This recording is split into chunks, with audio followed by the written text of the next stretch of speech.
Hey everyone, in this video, we're going to ask the question whether or not Suno AI is copyright free. In order to do so, here we are at suno.com. And what we're looking for is down at the bottom left-hand corner, here where you see the three dots, we're going to go ahead and click that, and we're going to select Help. And then from here, we're going to scroll down to the section that sets rights and ownership. So if you look through here, you're going to find a variety of articles related to the copyrights in Suno and what you can expect in regards to that.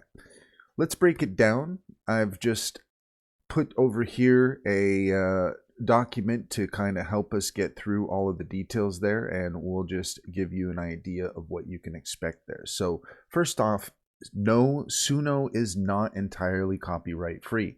The ownership of the copyright to songs generated by Suno depends on the plan you used and whether the song includes human-written lyrics. So the free plan, Suno opens the copyright to the songs generated using the free plan, but users can use the songs for non-commercial purposes.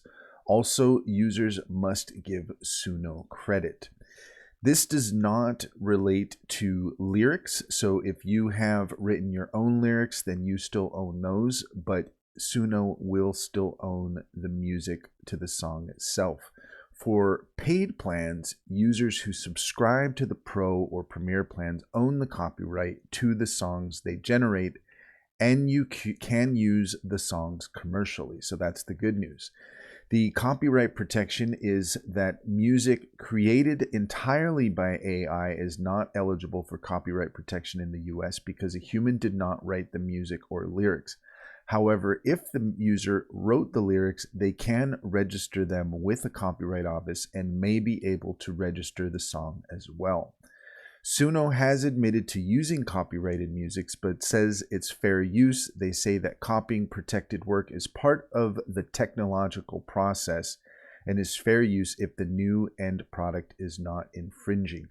So that gives you an idea of what the copyright laws are for Suno and what you can expect. So generally speaking, if you're on the free plan, then technically Suno still owns the copyright to that. If you're on the paid plan, though, you do own the copyright to the songs that you generate, and you can use those songs commercially. So that's all there is to it. If you found this video helpful, please leave a comment and like and subscribe for more helpful tips.